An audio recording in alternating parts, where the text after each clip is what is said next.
गुगलवर best home in Nashik type करून थकलात? आता वेळ आहे दीपक बिल्डर्स अँड डेव्हलपर्स यांच्या DBD होम फेस्ट 2025 ला भेट देण्याची। इथे आहे नाशिक मधील प्रोजेक्ट्सचे अनेक पर्याय एकाच छताखाली। 22 सप्टेंबर ते 22 ऑक्टोबर पर्यंत नक्की या आणि बुक करा तुमचं dream home. DBD home fest 2025, 3 lives Govindnagar Nashik. Call 7796 833 833। मराठवाड्यातील पूरग्रस्त नागरिकांसाठी त्र्यंबकेश्वर देवस्थान ट्रस्टने पुढाकार घेत 1,11,00,000 रुपयांची मदत मुख्यमंत्री सहाय्यता निधीत जमा केली आहे। 38व्या अखिल भारतीय महानुभाव पंथाच्या अधिवेशनासाठी मुख्यमंत्री देवेंद्र फडणवीस हे आज नाशिक दौऱ्यावर आलेत। यावेळी ओझर विमानतळावर मुख्यमंत्री देवेंद्र फडणवीस यांच्या हस्ते हा धनादेश सुपूर्द करण्यात आला। यापूर्वी पूरस्थितीचा आढावा घेण्यासाठी दौऱ्यावर गेला असताना आमदार रोहित पवार यांनी त्र्यंबकेश्वर देवस्थान विश्वस्त पुरुषोत्तम कडलक यांना मदत करण्याचं आवाहन केलं होतं आणि रोहित पवारांच्या या आवाहनाला आज प्रतिसाद देत त्र्यंबकेश्वर देवस्थान ट्रस्टनं मोठा सामाजिक निर्णय घेतला।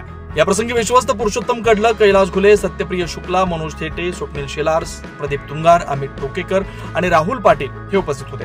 त्र्यंबकेश्वर देवस्थान ट्रस्टचा हा उपक्रम म्हणजे श्रद्धेचा आणि समाजसेवेचा सुंदर संगम आहे, जो इतर संस्थांसाठी प्रेरणादायी ठरत असल्याचं पाहायला मिळत आहे।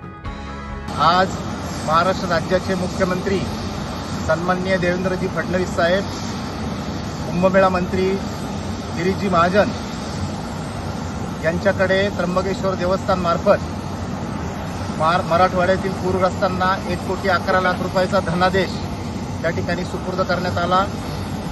मागच्या महिन्यामध्ये पूरग्रस्त भागाची पाहणी करत असताना आमदार रोहितदादा पवार यांनी देखील माझ्याकडे पूरग्रस्तांना देवस्थान ट्रस्टतर्फे मदत करण्याची त्या ठिकाणी मागणी केली होती।